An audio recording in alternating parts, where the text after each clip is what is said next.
আজকে signature cinnamon এটা যেভাবে হয়েছে, এটা সুন্দর সমাপ্তি স্বাক্ষরের জন্য হয়েছে।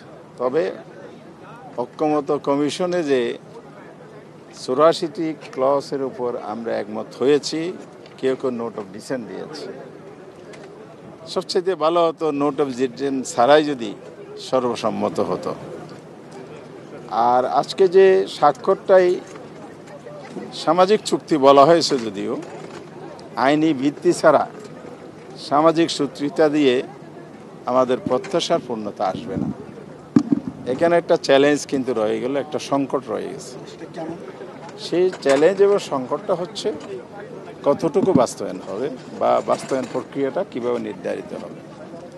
5 দিন অব্যাহতভাবে আমরা আলোচনা করেছি এবং কনক্লুশন সেশনে যিনি প্রিসাইড করছিলেন আমাদের ঐক্যমত্য কমিশনের সহসভাপতি প্রফেসর আলী রিয়াজ সাহেব একটা কনক্লুশন দিয়েছিলেন।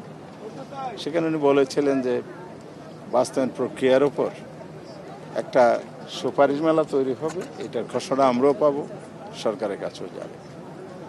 তা আমরা ওনাদের সাথে বারবার যোগাযোগ করে এটা পাই নাই। আজকেও কথা বলেছি, সেই জায়গায় বাস্তবায়ন প্রক্রিয়াটা এখনও জাতির কাছে অস্পষ্ট রয়ে গেল। বাস্তবায়ন নিয়ে আমরাও বলেছি আইনি ভিত্তি দিতে হবে।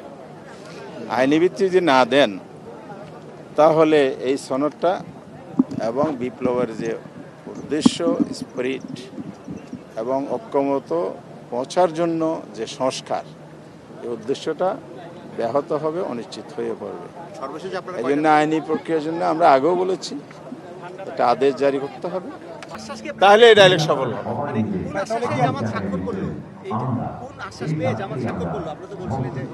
আমাদের সাথে আলাপ হয়েছে, আলাপ হয়েছে যেটা ওনারা বাস্তবায়ন প্রক্রিয়াটা নিয়ে আবার বসবেন এবং সেখানে সর্বশেষ বৈঠকে যে কনক্লুশন হয়েছে আদেশ এবং গণভোট, এই ব্যাপারে ওনারা গভর্নমেন্টকে সাজেস্ট করবেন। আমাদের ওনাদের কমিটমেন্টের ভিত্তিতে আস্থা রেখে আমরা স্বাক্ষর করেছি এবং জাতির সাথে জনগণের সাথে করেছি।